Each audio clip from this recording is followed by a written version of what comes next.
All right, ladies and gentlemen, we are live. This is Ivan, or sometimes known as your love man with grown folks music, and we are here today. We've been just blessed to have a few minutes to talk to these wonderful gentlemen from a city that I just love. It's the place of my birth, but not where I grew up. But I love the people. I love the music, especially this go-go music. And we're going to talk a little bit about The Beat Don't Stop, which is premiering on TvOne this Sunday, 8 p.m. And what I'd like to do is just to have our esteemed guests kind of go around and introduce themselves, tell us a little bit about obviously yourself, your connection to the city, your connection to the music, and then we're just going to start the conversation from there. So who'd like to get us started? Go ahead, Moten. Well, my name is Ronald Moten. Been around in activism and also the go-go music industry, an advocate, a fan, a lover, a creator for the last 25 years. And it's something very special to me for Kathy Hughes even doing this. And, I've just been a community activist in the community, fighting to preserve our music, our culture, our history, elevating young people, but at the same time helping push go-go forward in Washington, D.C. Mm-hmm. All right, thank you. You not hearing us, CrazyLegz? All right, we'll get. Can you hear me? Yeah, yep, we can hear you. I heard Ron, but I can't hear you. Oh, let's see. No, I'm not muted. But go ahead. Go ahead. Yeah. I'm gonna jump off and jump back on. Okay. DJ Kool, you wanna give us a little of your background? Let me clear my throat. I'm the legendary DJ Kool. I've been in this business over 40 years. Wow. And I've always had one foot in hip hop and one foot in go-go. I am from what you call the old DC. I'm born and raised here, went to DC public schools. And I've been listening to well, matter of fact, I've been listening to Chuck Brown since before go-go. Let's put it that way. So Yeah. just like I told you, I'm from the old DC. And I'm all about anything and everything that's coming out of DC. And I'm glad that we're getting this opportunity through TvOne and through Kathy Hughes. You know what I mean? Just like I was saying earlier, me and Ron Moten was doing an interview earlier today. And one of the things that I spoke on was the fact that this situation is giving an opportunity for a lot of people to have the light shown on them that deserves to have the light shown on them. That probably otherwise wouldn't have, had the opportunity for something like this to happen. So it's important, man, to help preserve our music and really put us out there the way that we deserve to be put out there. Absolutely, without a doubt. We got CrazyLegz back. Can you hear me now? Yeah, I can hear you now. Like a Verizon commercial. Yeah. Yeah. Let us know a little bit about your background and beat your feet and all that good stuff. Did we lose him? Okay. Yeah, we might have lost him. All right, well we'll come back. I wanted to ask you all about DJ Kool. You brought up an excellent point about old DC, and then of course Chuck's career before. I guess what would you say, 79? Well, actually in the documentary they talk about the beginning of go-go being in 77, using that Mr. Magic Pocket. Yes. But he was with Sussex, right? Back in the day with Clarence Avant. Is that right? As far as I can go back with him is the actual Chuck and the Soul Searchers days. Okay. Back when they had the Salt of the Earth album and songs like Ashley's Roach Clip and you know what I mean? And Blow Your Whistle, those days. And I remember seeing Chuck and a lot of the bands used to perform down at Anacostia Park back in this is pre-go-go. Yeah. When we had groups like Keisha and 10 Feet Under and Black Heat, and this way back. Wow. Super way back. Yeah.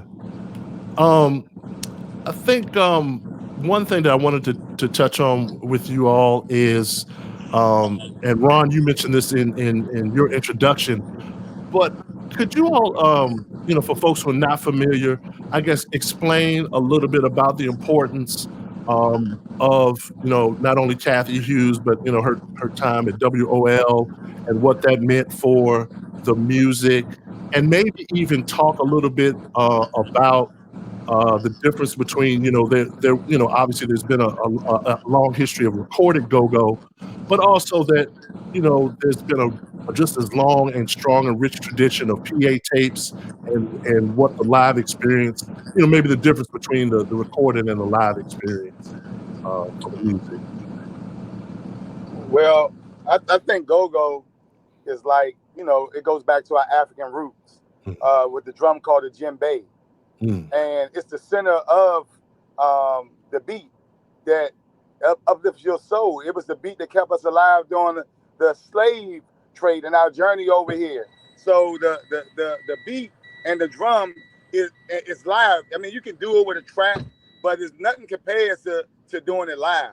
It's something about how it uplifts your spirit and motivates you. It heals. It does a lot of things that, other things can't do. And it connects every movement that's happening in mankind. Some form of music was connected to. And that's what, when we did the Don't Mute DC movement, everybody came together to fight when they tried to eliminate our music. That's the biggest mistake that gentrifiers or anybody who didn't want black people around could have done, was attack our music. And it's something about that beat that makes people want to get up and do something. And people have been getting up and do something in DC ever since then. And now you have the whole Black Lives Matter movement that's going on. And I'm sure that's going to lead to some songs and some music and some recordings as well that's going to drive this journey we on right now for equality and the fight for Black lives throughout the world. I love to hear Ron Moten speak. He's on it. Yes. That's what I love him for, man. He does that part. You know what I mean? Yes. Right. I love it. Well, CrazyLegz, we got you back one more time. You want to? Yeah. Good. Yeah. You want to tell us a little bit about your background? Born and raised in Southeast Washington, D.C. We're gonna start dancing around the age of 10 or 11. When Beat Your Feet first sprouted in the early 2000s, late 90s, and kind of been a pioneer of the style pretty much ever since. Using it as forms of mentorship, just helping the next generation just come up and just trying to pave a way for as much as I can, creating a positive outlet through dance and go-go culture. Yeah, I really enjoy this, segments. I mean, how you all, show up in the film, and especially for me, being of a certain age, getting more and more educated about bounce beat, and where the music is headed. Because I know sometimes older folks can be stuck in their ways, and I just want to hear stuff from '86 or whatever. But it's great to see the tradition, and to see a lot of what was happening like back in I guess kind of my era with the hee haw and Rough It Off and all that kind of stuff, to see how the tradition moves, has moved forward. So thank you for that. I appreciate it. Thank you. Yeah. One other thing, or not one other thing, but another thing that I would like all of you all to speak to, that is in the movie. Again, my relationship to the city is, like I said, one of birth, but I didn't grow up there. I grew up in the lower D of the DMV. So I'm actually in Charlottesville, Virginia. That's where I grew up. But we always had an affinity for DC, not only the go-go, but style. And you all, it's mentioned in the movie. I think one segment talked about like how cats from Northwest would rock a certain type of New Balance. Folks from Southeast might have just the gray 995s or whatever it is. Yep. But could you all talk about like, just, maybe some sort of cultural touchstone with you all that lines up with go-go, whether it's a fashion thing or DJ Kool said Bama before we went on the air. They're from the area, whatever it is that that you all line up culturally, that why this music is so important and how it fits in. Well, I'm gonna tell you something that you gotta tie to go-go's madness. So the Madness Shop, like most people don't know, that Puff Daddy used to hang with Ty and Eddie Vance at the Madness Shop when he went to Howard. Facts. And that's where he got his ambition to be a clothing designer from hanging with those brothers. Wow. And people in DC have always been trendsetters. Like New Balance, we made New Balance. We made Nike boots. Like we had our own style. Anywhere we go in DC, whether it was in HBCU, visiting the city, or in prison, people can say, "Oh, that's a DC dude. That's a DC girl." We had our own distinguished style, look, slang. Like we had the country twist to our tongue, but we also had that northern northern mentality as well. So we had a mixture of both. You know what I'm saying? It was something special, man, about our music, our culture, and our people. Wow. Well, the majority of the folks that come from DC, maybe you can probably go back as far as maybe their grandparents or maybe their great grandparents came from the South. So that's why we had that little Southern kind of flavor with us. A lot of us came from Richmond, Virginia, on down to North and South Carolina, Georgia, all the way down to Florida. We was just making our way up, you know what I'm saying, up the East Coast. But it's just like Moten said, man, we are trendsetters. You know what I'm saying? We was the ones that was wearing Timbs, Super Timbs. Yep. We the one that coined the term Super Timbs. Super Timbs, yes, sir. With drop socks and whatnot. We was the ones that was wearing camo, wearing camo hats and and camouflage and all that. For real, before New York was doing how about that. the level sun visor? Oh man, I remember the yes. You know what I'm saying? All that. So, hey, come on now. Don't get me started. Don't get me and Ron Moten started. Just like that. Now remember that we from the old DC, so we've been here. Yes, you know what I'm saying? We was here when a lot of this stuff was coming through. You know what I mean? Hey, look, we was here when Marienburg gave us our first summer job. Yes, I heard that. On it. Speak on it. Yes, sir. I worked at Potomac Gardens. Wow. For my summer job. Yes, sir. Believe that part. Yeah, everybody had a job when Marienburg was in. Yeah. That's real talk. CrazyLegz. I used to plant trees. Oh wow.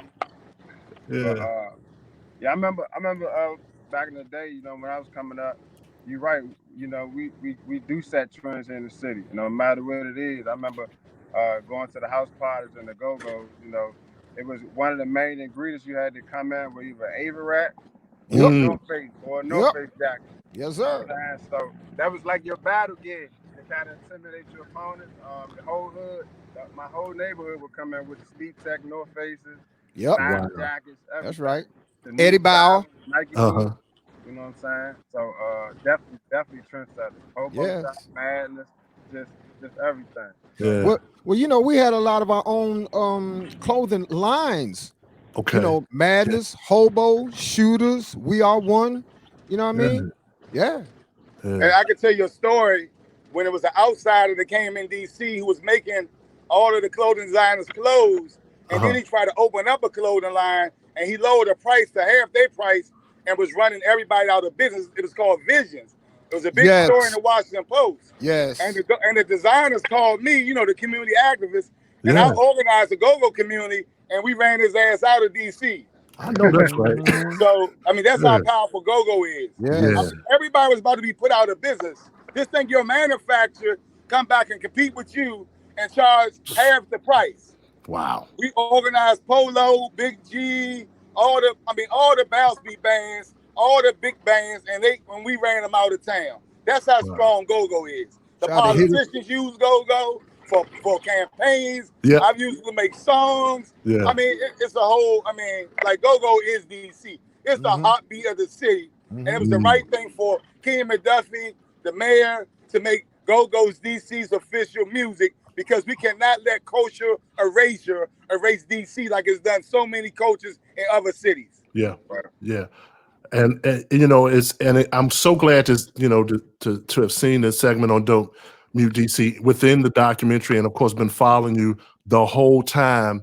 And one of the things I love hearing in the documentary, and I've talked about this a lot with my friends, but go-go music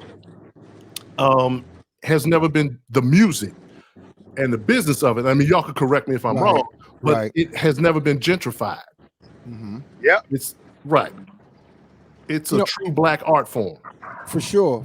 But the only problem is, a lot of people ask me, well, how is it cool that you can get your music out of here and everything? And that's another story, for another show or what have you. But my fight with go-go is our local radio stations never play go-go in regular rotation.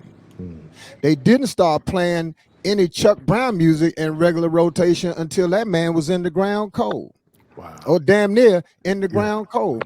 They would always delegate, playing go-go. Well, we got the little go-go hour, on Saturdays or what have you, or maybe on Sundays or something like that. But other than that, you mean to tell me that all these groups from Chuck to Trouble Funk to RE to EU, hasn't had records that was viable enough to play in regular rotation on FM radio? Are you serious? Now, you ain't gonna tell me. You might tell some of them other cats, but here I am. I'm the cat that been breaking all of these records in these clubs since 1979. Wow. I was the cat that I'm talking about from Chuck, Trouble Funk, everybody, every go-go band from 1979 to 1996, when I was running this town in the club, would always make sure that they bought me their records. And I've heard a lot of good records from all of these bands that should have been playing in regular rotation on the FM radio. But the fact of the matter is, a lot of the people that are in positions of power at FM radio, they ain't from here.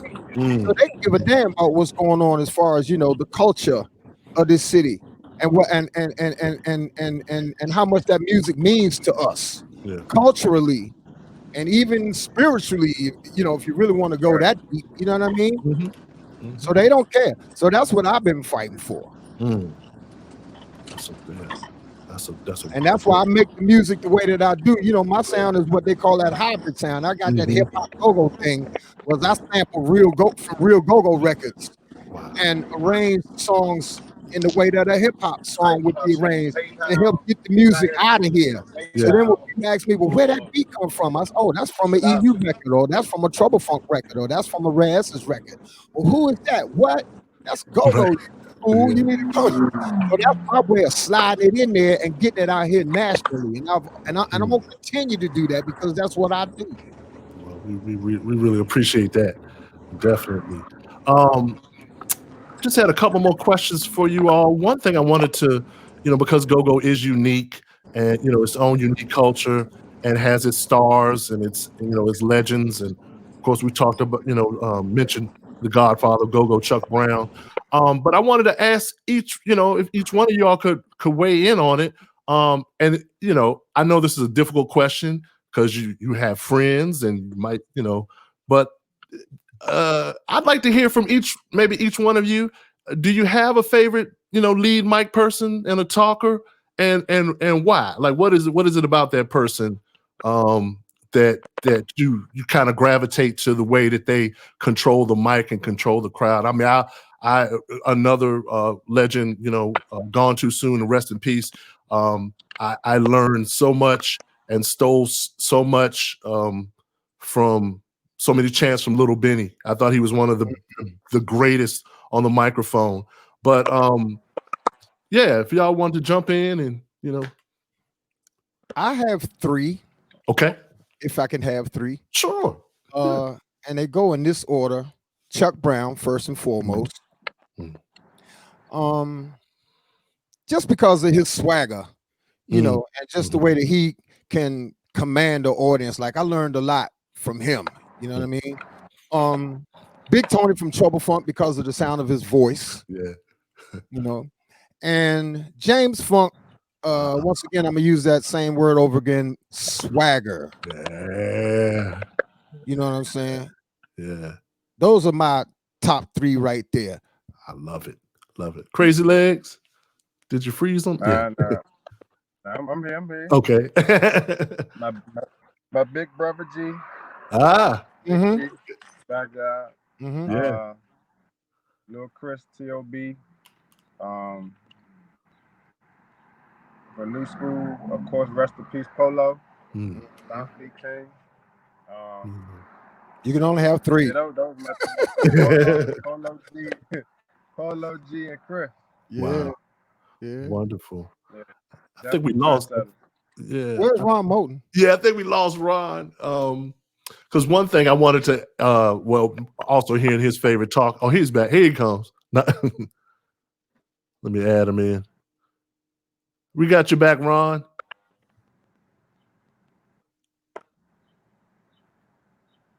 You hear us? I think Ron went to do some community activist work or something. He had to I understand.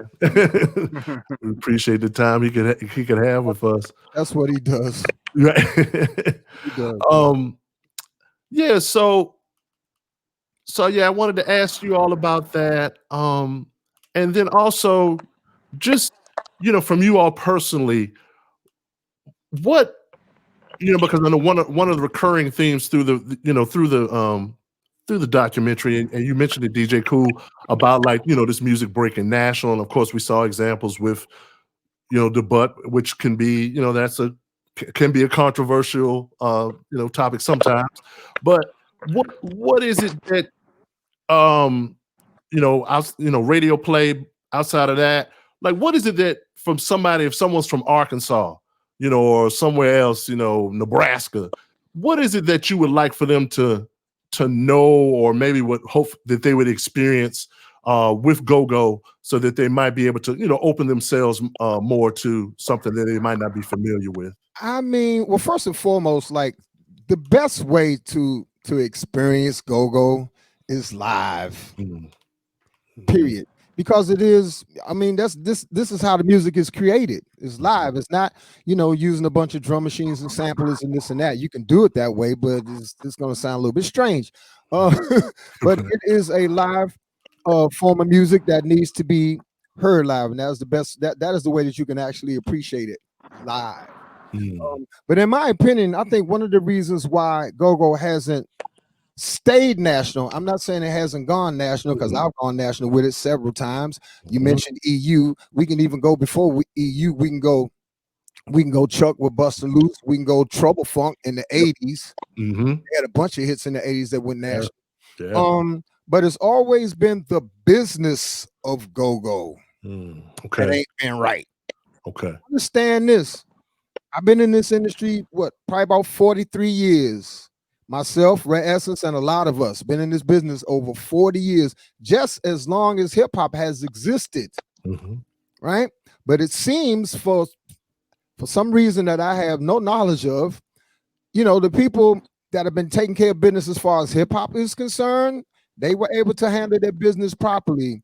The folks that's doing the business of go-go obviously have not done a good job, because it ain't like this music can't go national. We've done that several times. We've had other people to come in and take from our sound and call it their sound, i.e. Teddy Riley. And I'm not talking no shiggity about him, because he said himself, he spoke in my face, and he's probably even said it publicly that his New Jack Swing sound, that's go-go without the percussions. We had that conversation probably almost 30 years ago. Wow. You know what I mean?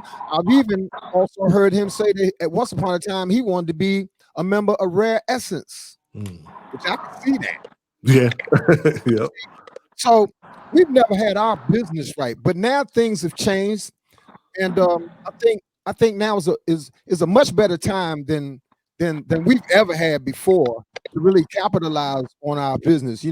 I.e. this situation that's going to happen Sunday. So it would behoove a lot of these artists to get their ass in the studio, just like me, and make new music to capitalize off of this situation right here. Absolutely. Now the door is open. Mm-hmm. You see, Mm-hmm. that's just my thing. No, that's great. CrazyLegz, you have some thoughts on just taking it national? I mean, I know dance can and is an ambassador to get through doors. So, your thoughts? Yeah, like I always say, it's gonna be worldwide sooner than people realize it. When I traveled, one of the first things that surprised me was people was asking me when I was teaching the class, where can they buy the music at in another country? So, you know what I'm saying? That was my first time experiencing that. I said, oh, it's like that. So that kind of changed my perception on the culture as a whole. That showed me that it's really valued, or it really can be valued. So kind of go back to your original question, like, if anything I want someone to take away from this documentary, I want them to value the culture. Mm-hmm. Yeah. So I don't want them to just watch it and say, oh, that's cute. Right. Or that was nice. That's what they're doing to DC. I want them to actually value what we're doing, support it. You know what I'm saying? Buy it. Well, we gotta follow up though. You know what I mean? We gotta make them value it. You see what I'm saying? Because it's just like you said, for the most part, they're gonna see it, oh, okay, that's fine. And then just flip the channel here. We have to make them value it. And what I mean by that is we gotta start coming with this music. We gotta keep on pushing this culture and keep it in their face. And we can do that now more than ever because what we have as far as technology is concerned. With the internet and social media and this and that. So that's what we gotta do. We gotta keep shoving it in their face. Same way they did hip hop. The same way they did hip hop. Can I say something? Can you hear me? Sure, please. Yeah. Can you hear me? Yep. I want to say the other thing with Go-Go not leaving DC has been a blessing and a curse because now with the technology we can take advantage of it. But if it would have gotten out 20 years ago, we wouldn't even own Go-Go right now. It'd be just like hip hop. People using our music to poison our community and destroy the brains of young black children, telling them to pick up guns and weapons and drugs and everything else. So I think it's a blessing and a curse. The other thing I want to say, one of the reasons why a lot of go-go bands didn't leave DC, because Red S was making $2-3 million a year home just doing shows. Frank Sears and Scooby and Listen was making they made $2 million for 2 years straight. So if I can sit home with my children and make $2 million in 1 year, why leave? That's how some.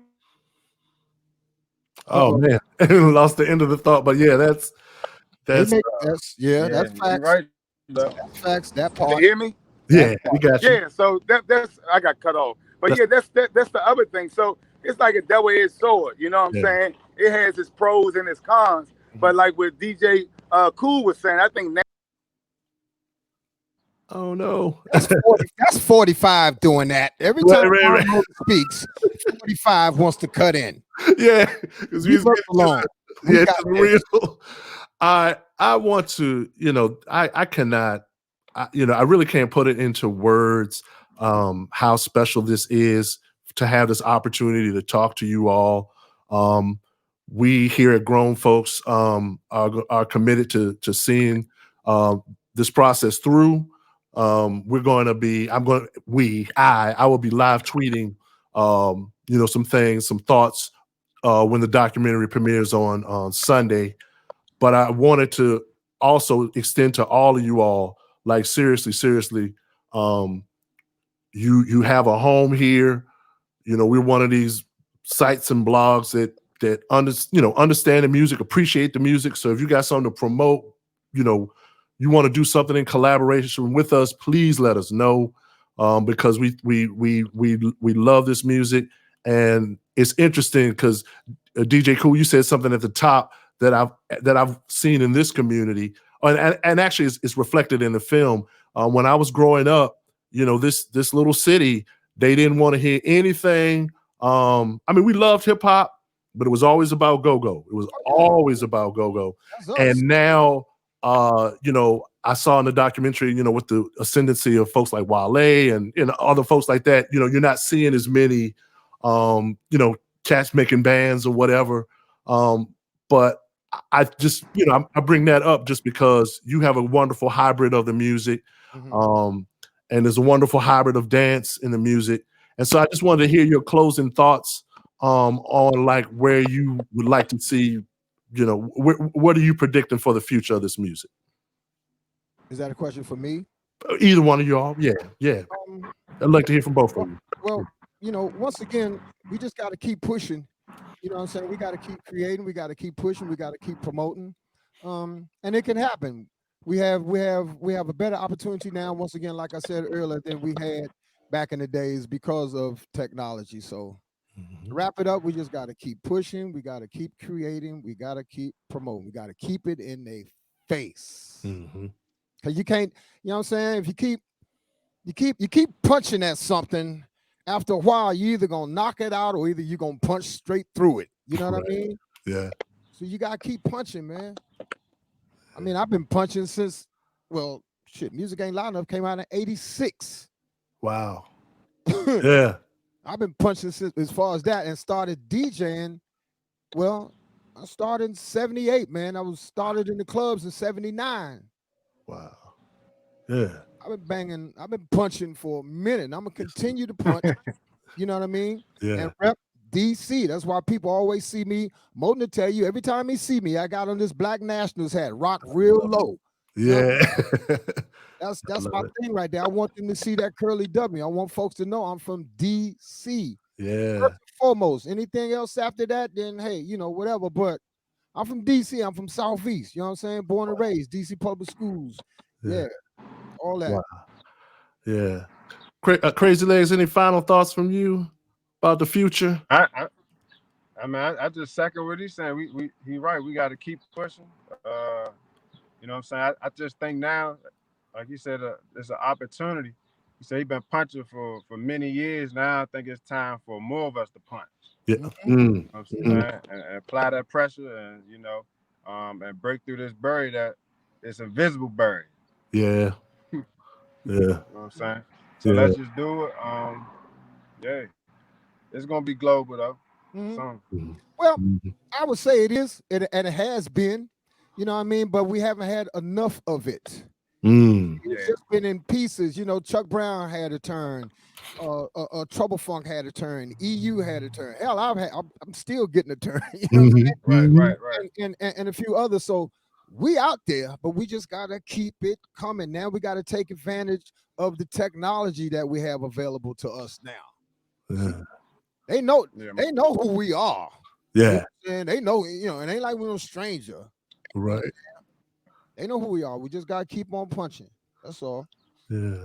And get our business tight. Lord have mercy. That's one of the main things that been slowing us down, man. The business.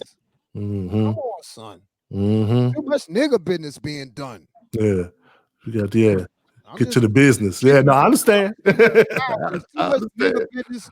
It's a lot of nigga business that has been done as far as go-go is concerned. And to a particular degree, I get it, but for the most part, man, if you want them majors and whatnot, them people that can really make it happen for you to respect what you're doing, respect your brand, and respect your respect what you're trying to do, so to speak. I'm correct, man.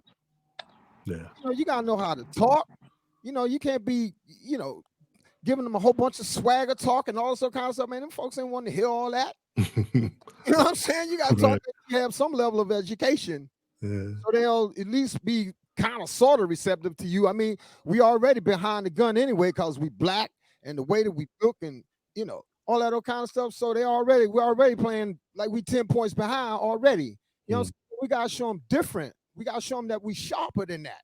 You can't do nothing with this music because, it's just like Ron Moten said earlier in his broadcast, man, this thing is all backed by the drum. You know what I'm saying? This is how we used to talk to one another with the drum. Boop, doo. Hey, what's up? Yeah, I'm good. How you doing? You know what I'm saying? Right. We talk to one another. Yeah. And all the way up to right now. So yeah, we know we got some powerful music and we got some powerful people behind this music. We just got to get that business together and we got to keep on punching. Yeah. Well, this has just been a joy for me, and I am really looking forward to watching the documentary with everyone this Sunday at TvOne, 8 p.m. World premiere. The Beat Don't Stop. So to CrazyLegz, legendary DJ Kool. We lost Ron, but we didn't lose Ron. But thank you all so much for being with us here at Grown Folks Music. And again, you always in the city of DC, and Go-Go always has a home here. And we look forward to linking up with you all in the future. Definitely. I have a question. Sure. I have a new song right now, and this is not a go-go record because I wanted to do something different, but I am working on new go-go material. But this particular record is more so in the line dance genre. It's called Cha Cha Cha. Yeah. And I want to be able to send it to you. Oh, I'd love to. Yeah. Yeah. God. Hold on for a second. I need to see if I can write your email down. What is it? Yeah, it's you can just send it to my personal email. It's Ivan, IVAN .orr and that's at gmail.com. Yeah. I'm gonna send it to you in a few minutes. It's called Cha Cha Cha. Oh, wonderful. Yeah, Thank you.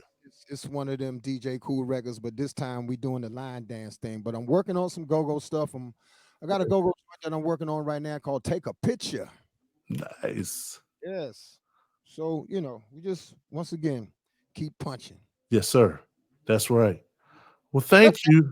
Let's hashtag that. Keep punching. I like that. Yeah. Well, thank you so much.